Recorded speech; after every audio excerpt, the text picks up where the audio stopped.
En nombre del Padre, del Hijo y del Espíritu Santo. Amén. Dios te salve María, llena eres de gracia, el Señor es contigo. Bendita tú eres entre todas las mujeres, y bendito es el fruto de tu vientre Jesús. Santa María, Madre de Dios, ruega por nosotros pecadores, ahora y en la hora de nuestra muerte. Amén. San Ignacio de Loyola, ruega por nosotros. Continuamos con las contemplaciones de la tercera semana, las contemplaciones sobre la pasión de nuestro Señor Jesucristo. Y nos toca hoy contemplar la última cena y la oración de nuestro Señor en el huerto de Getsemaní.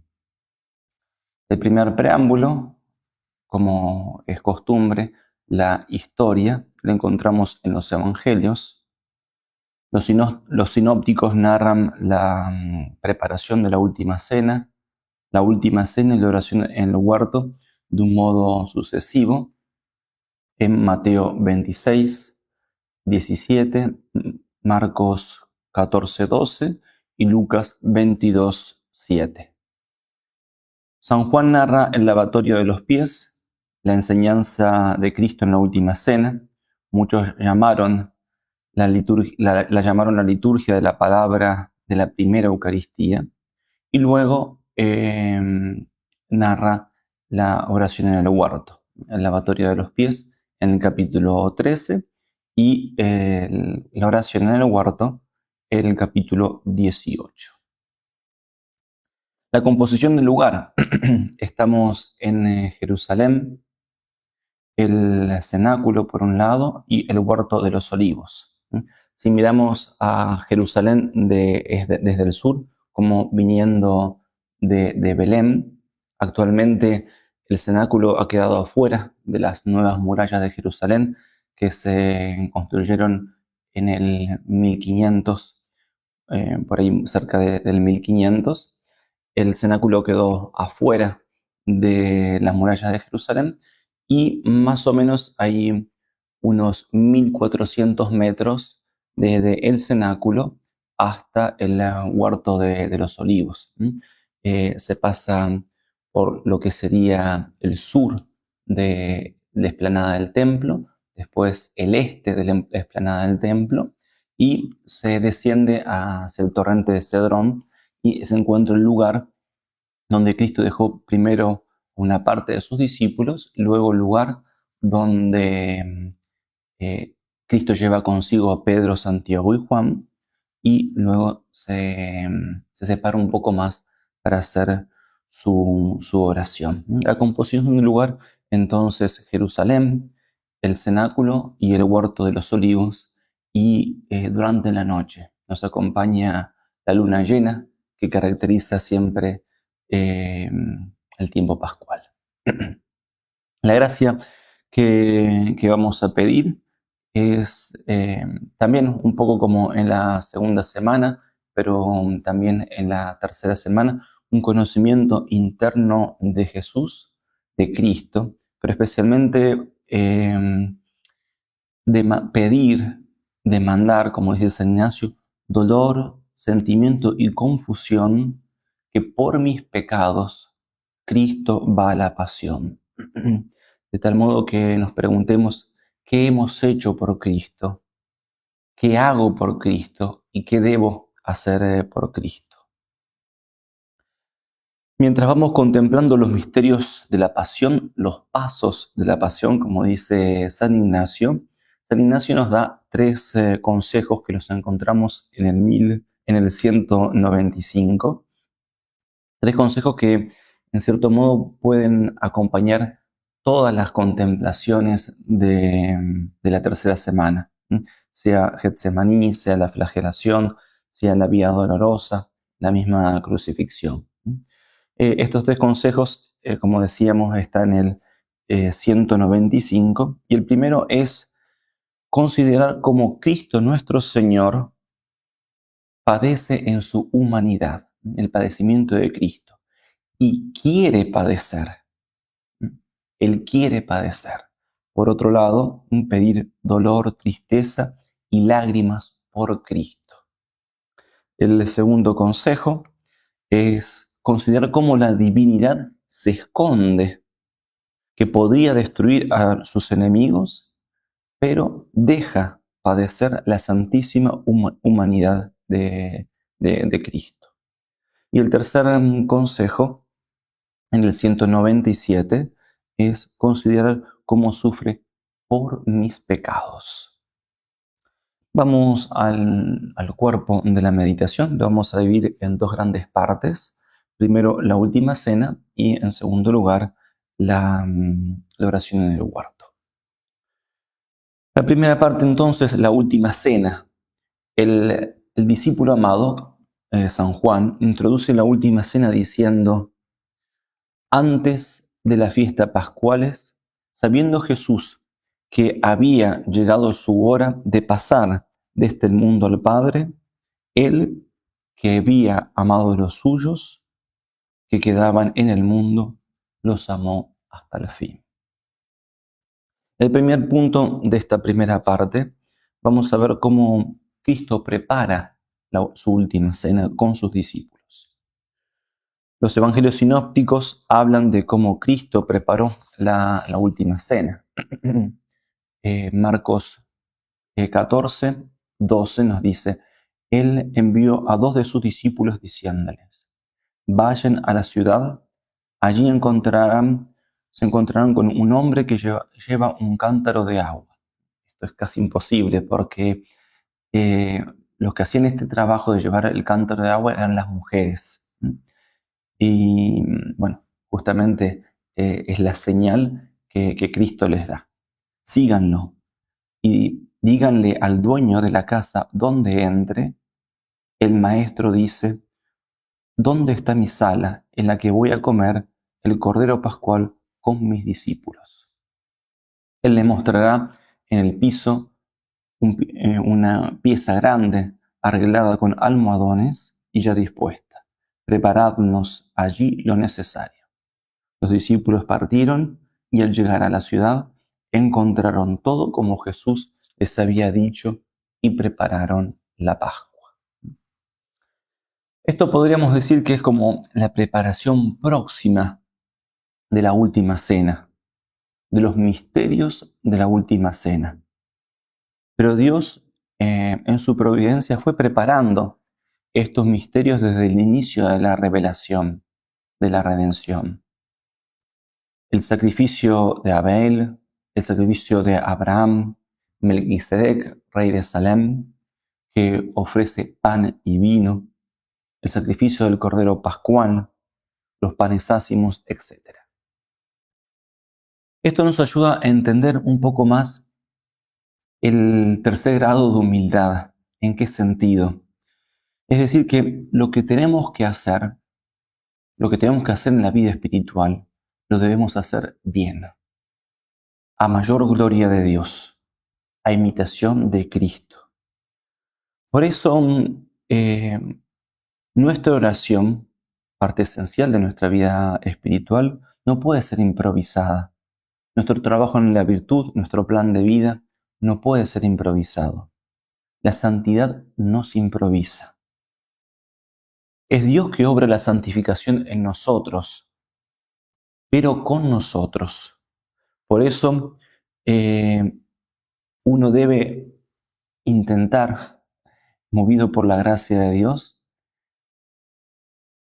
a comprender que poner todos los medios para hacer la voluntad de Dios y hacerla bien es parte del tercer grado de humildad, es parte de la imitación de Cristo. El segundo punto, el lavatorio de los pies. Esta actitud de servicio es la actitud que Cristo tuvo toda su vida. Cristo mismo explica el signo. Una vez que Cristo termina de lavar los pies a sus discípulos, entre paréntesis, no es solamente un signo, sino que Cristo lavó los pies de 12 de sus discípulos. Dice Cristo: ustedes me llaman maestros y Señor, y tienen razón porque lo soy. Si yo, que soy el Señor y el Maestro, les he lavado los pies, ustedes también deben lavarse los pies unos a otros. Les he dado ejemplo para que hagan lo mismo que yo hice con ustedes. Y más adelante dice, ustedes serán felices si sabiendo estas cosas las practican. Si todos, es decir, si cada uno de los cristianos viviéramos este principio, tan simple de entender, pero al mismo tiempo tan sacrificado, que implica de nosotros tantos sacrificios, no habría tantos problemas en las parroquias, en las comunidades religiosas, en las familias cristianas, en las diócesis. Un servidor hace su trabajo, se le agradezca o no, se le considere o no. Es algo que no puede exigir. Es el tercer grado de humildad, es la imitación de Cristo. Tercer punto, la institución de la Eucaristía y el sacerdocio ministerial, el sacerdocio católico, el sacerdocio del Nuevo Testamento. Mientras comían, Jesús tomó el pan, pronunció la bendición, lo partió y lo dio a sus discípulos diciendo, tomen y coman, esto es mi cuerpo. Después tomó una copa, dio gracias y se la entregó diciendo, beban todos de ella, porque esta es mi sangre, la sangre de la alianza que será derramada por muchos para la remisión de los pecados. Mateo 26, 26. Lucas dice también en Lucas 22, 19, haced esto en memoria mía. En la última cena, Cristo instituye el sacramento de la caridad. Es sacramento, es decir, es signo, pero signo eficaz de caridad.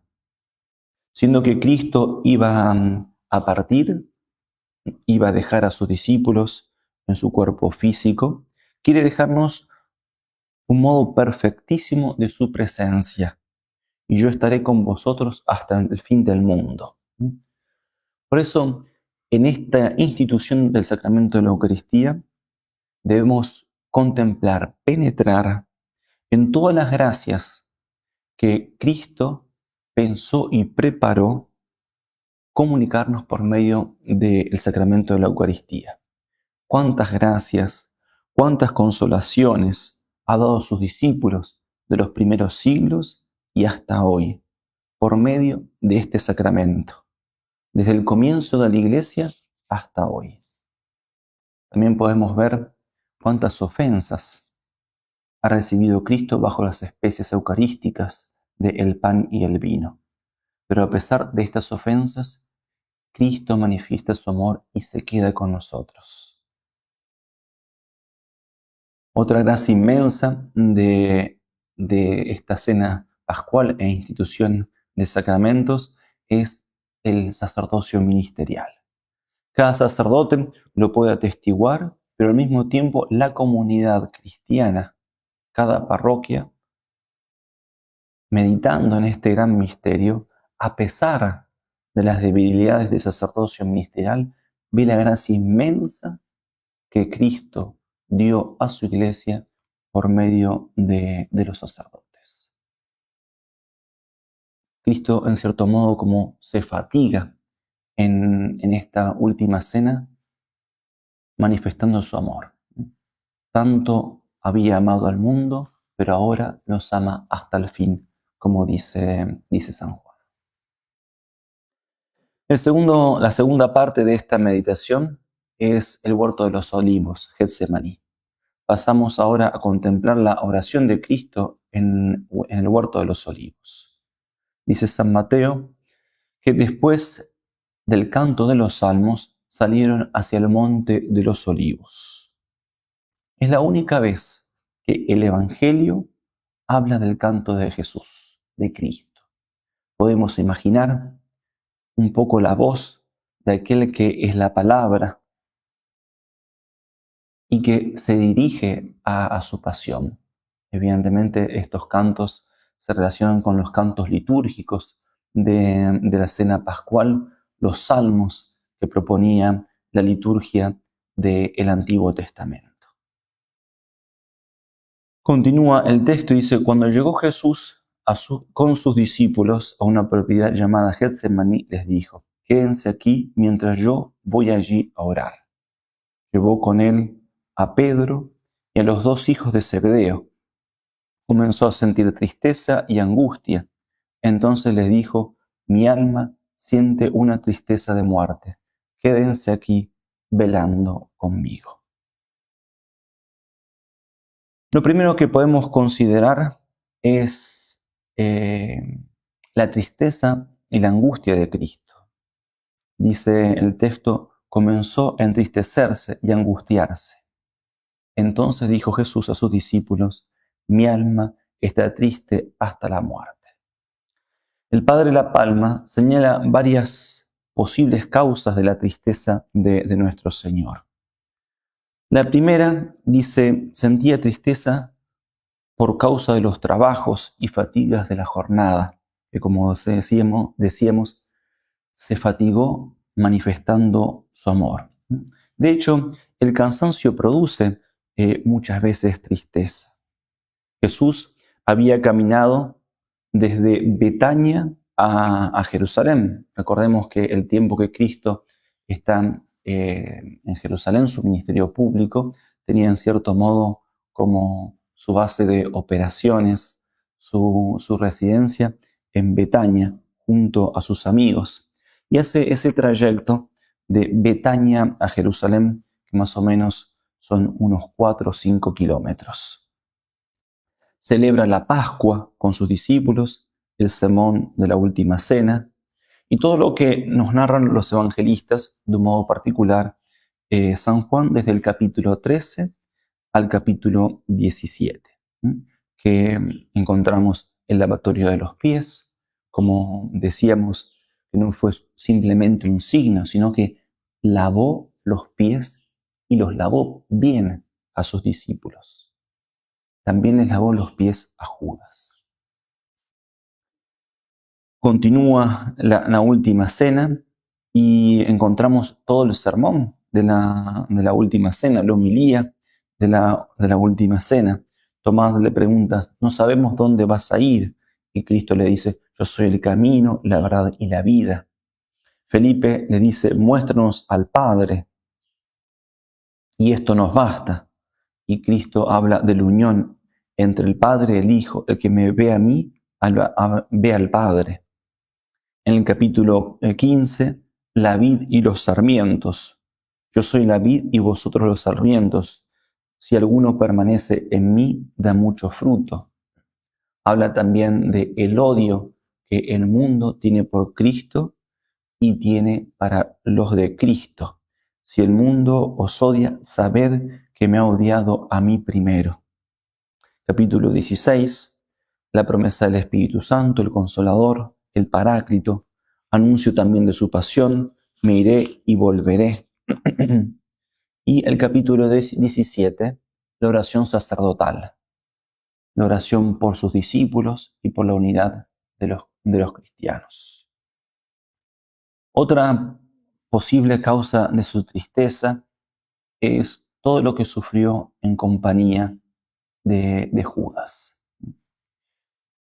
No solo estaba en el mismo lugar, sino que también estaba cerca.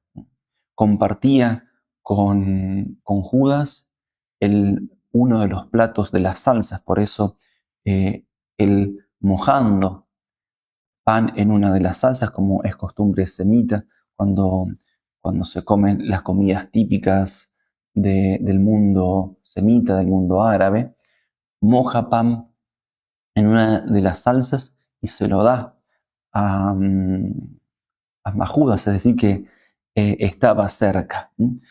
Y si muchas veces sentimos una cierta molestia cuando hay una persona con la cual no combinamos, no nos llevamos completamente bien, cuanto más la presencia de alguien que sabemos que es traidor. Y también podemos ver la fatiga de Cristo intentando de cambiar, de ablandar el corazón de sus discípulos. Otra causa de esta tristeza puede haber sido también la despedida de María, de su madre. Como sabemos por el Evangelio de San Juan, María, la madre de Jesús, estaba en Jerusalén, porque la encontramos al pie de la cruz el Viernes Santo. Nos podemos preguntar si Cristo se despidió de su madre antes de ir a la pasión. Si no se despidió, habría sido un sacrificio enorme para los dos, para el hijo y para la madre. El padre La Palma se inclina a decir que Cristo se despidió de su madre, que nos parece lo más lógico. Pero si todas las despedidas no son fáciles, menos aún esta despedida. Nos podemos imaginar ese cierto arrancarse de estas dos almas, María Santísima y Cristo. Podemos imaginar también el esfuerzo de Cristo, de su Hijo, de no manifestar sus afectos para no hacer sufrir a la madre, etc.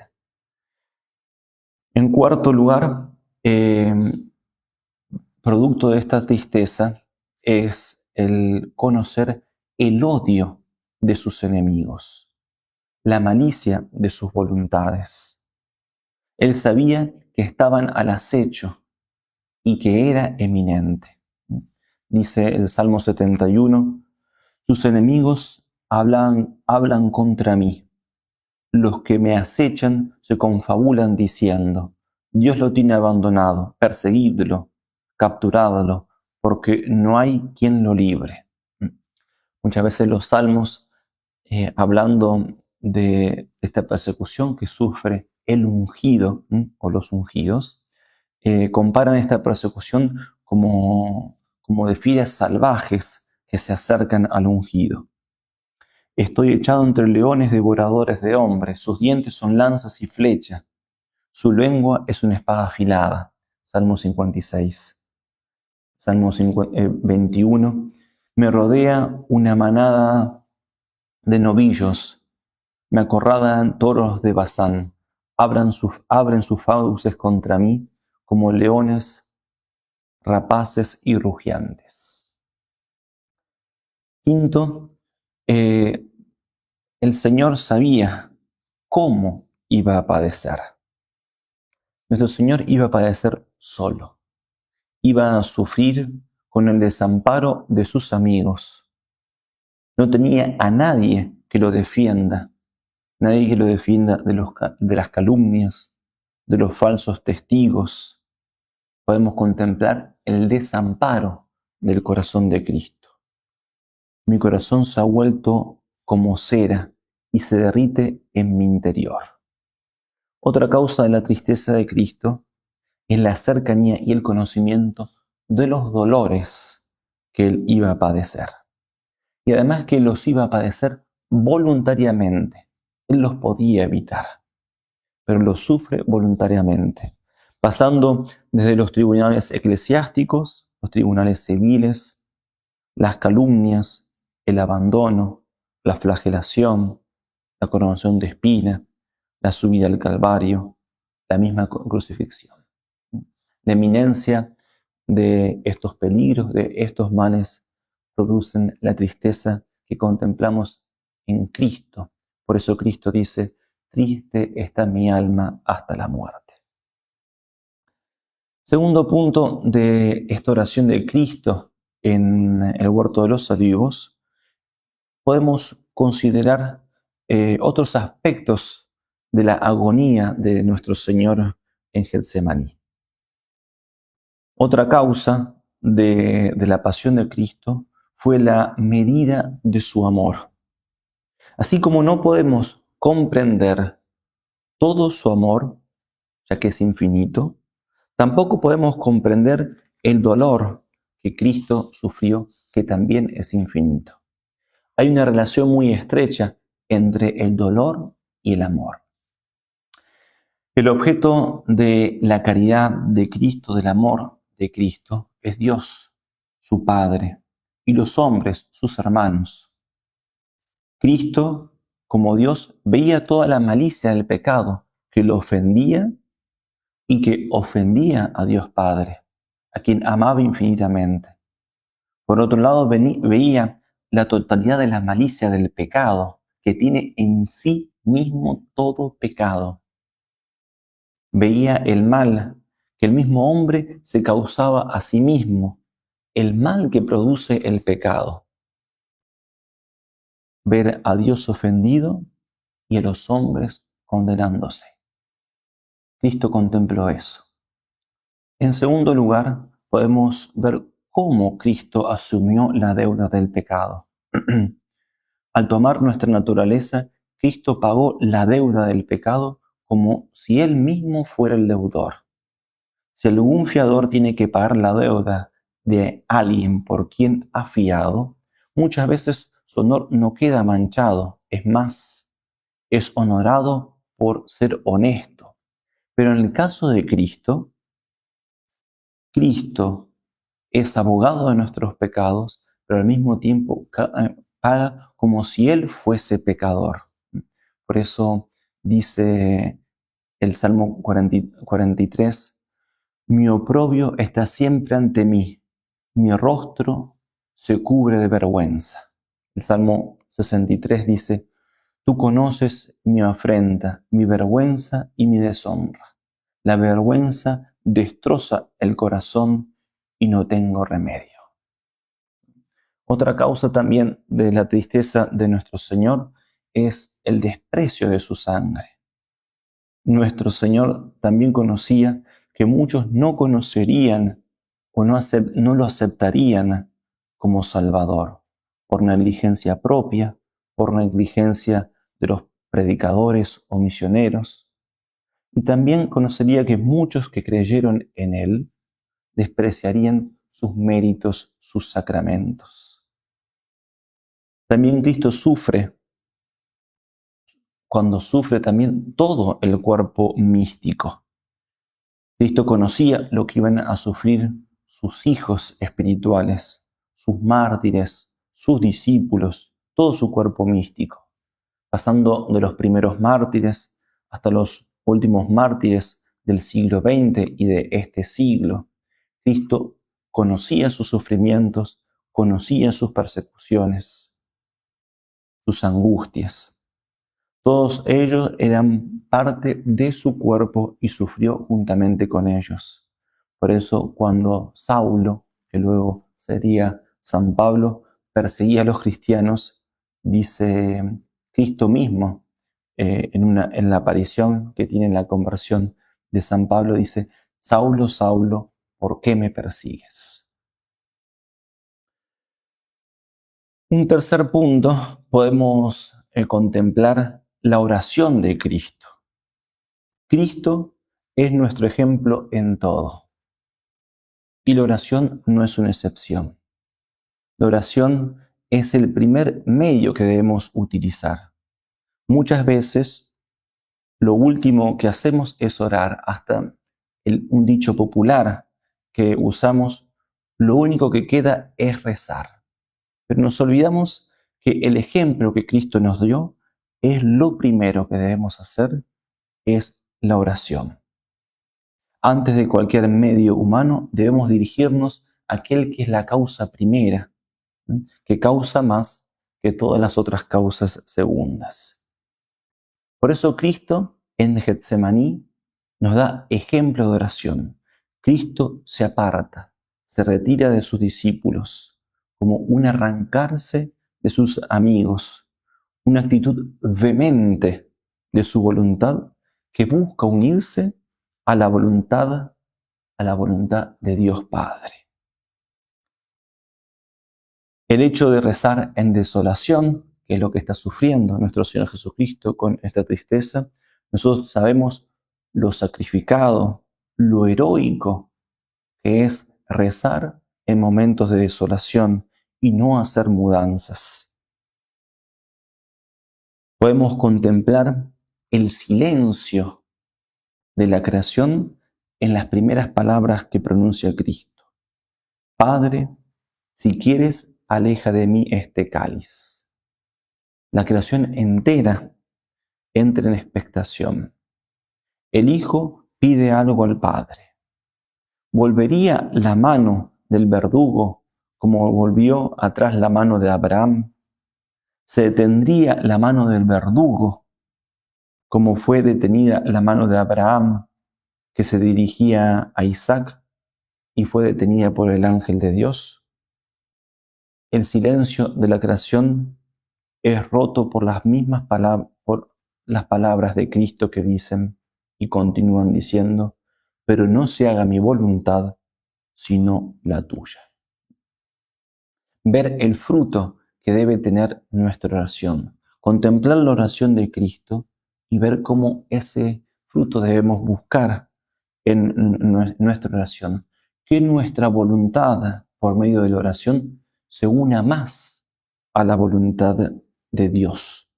Evidentemente, siempre la voluntad de Cristo ha estado unida a la voluntad del Padre, pero por medio de esta oración, en desolación, en tristeza, Cristo nos da ejemplo. Acaba la primera parte de la oración y vuelve a sus discípulos. Vuelve como superior solícito y vigilante, como padre de familia, y los encuentra dormidos. Por otro lado, él sabía que otro discípulo, Judas, estaba bien despierto, y los judíos, los fariseos y los guardas del templo más despierto aún.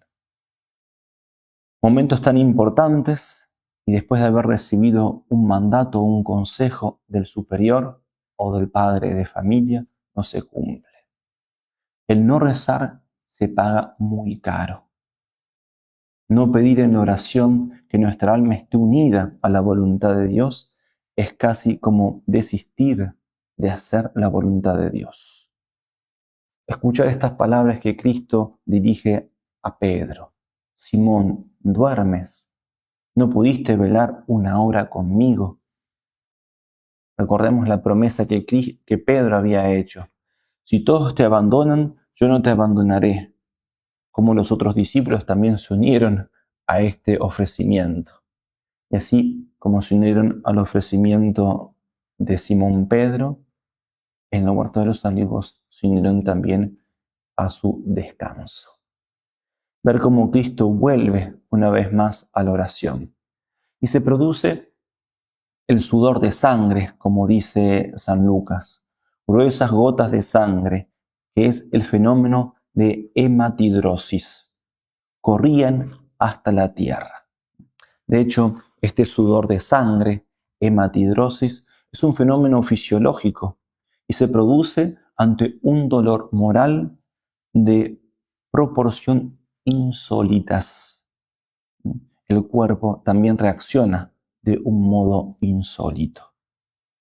En el caso de Cristo, por su ciencia infusa, conocía todo lo que iba a sufrir, como hemos visto en la primera parte de la oración en el huerto, y esto produce el sufrimiento que termina produciendo este sudor de sangre. Y se cumple en este sudor de sangre aquella extraña profecía del profeta Isaías, que dice, ¿quién es ese que avanza de Edom, de Basra, con ropas teñidas de rojo? ¿Cómo está pues roja tus vestidos y tus ropas como las que pisan el lagar? Responde, he pisado el lagar, yo solo, y no había nadie conmigo. La oración de Cristo es escuchada y del cielo es enviado un ángel de Dios. La oración de Cristo no queda sin ser escuchada. Dios Padre acepta el sacrificio de su Hijo, envía un consolador, un ángel. ¿Qué razones habrá expuesto este ángel a Cristo, sabiendo que Cristo conocía todas las cosas? Muy probablemente, aunque Cristo lo conocía, el ángel debe haber expuesto a nuestro Señor todos los frutos de su pasión, la conversión de los pueblos, de las naciones, de las almas de los justos, los frutos de santidad, frutos de su pasión, nuestra conversión, nuestros propósitos, los propósitos de estos ejercicios, nuestro esfuerzo por imitarlo en todo. Regresa nuevamente Cristo a sus discípulos, pero esta vez no los despierta. Dice Mateo 25:43, al regresar los encontró otra vez dormidos, porque sus ojos se cerraban de sueño. Nuevamente se alejó de ellos y oró por tercera vez, repitiendo las mismas palabras. Volver a contemplar la oración de Cristo y la constancia en la oración de Cristo. También otro ejemplo para nosotros. Vuelve por tercera vez y se produce el prendimiento. Cristo despierta a sus discípulos diciendo, ahora pueden dormir y despertar. Ha llegado la hora en que el Hijo del Hombre va a ser entregado en manos de los pecadores. Levántense, vamos, ya se acerca el que me va a entregar. Y entre la poca luz que había de la luna llena, Cristo ve a uno de sus discípulos que se acerca. Ve a Judas. El corazón de Cristo parece quebrarse. Su primer sacerdote. El primer sacerdote que pierde es nuestro Señor. Podemos imaginar el encuentro, la mirada de Cristo que busca los ojos de Judas. Judas que intenta de esquivar la mirada de Cristo y Cristo que se deja besar por Judas y le dice, amigo, con un beso entregas al Hijo del Hombre. El huerto de los olivos termina con un acto paternal, con un acto de defensa que Cristo hace de sus discípulos. San Juan dice en el capítulo 19, después de haber narrado la oración de Cristo en el huerto, dice que cuando llegan los guardias, Jesús adelanta y dice, sabiendo todo lo que iba a suceder, se adelantó y les preguntó, ¿a quién buscáis? Le respondieron, a Jesús el Nazareno. Él les dijo, soy yo. Judas, el que los iba a entregar, estaba con ellos. Cuando Jesús les dijo, soy yo, ellos retrocedieron y cayeron en tierra. Les pregunto nuevamente, ¿a quién buscan? Les dijeron, a Jesús el Nazareno. Jesús repitió, ya les dije que soy yo. Si a mí me buscáis, dejen que estos se vayan.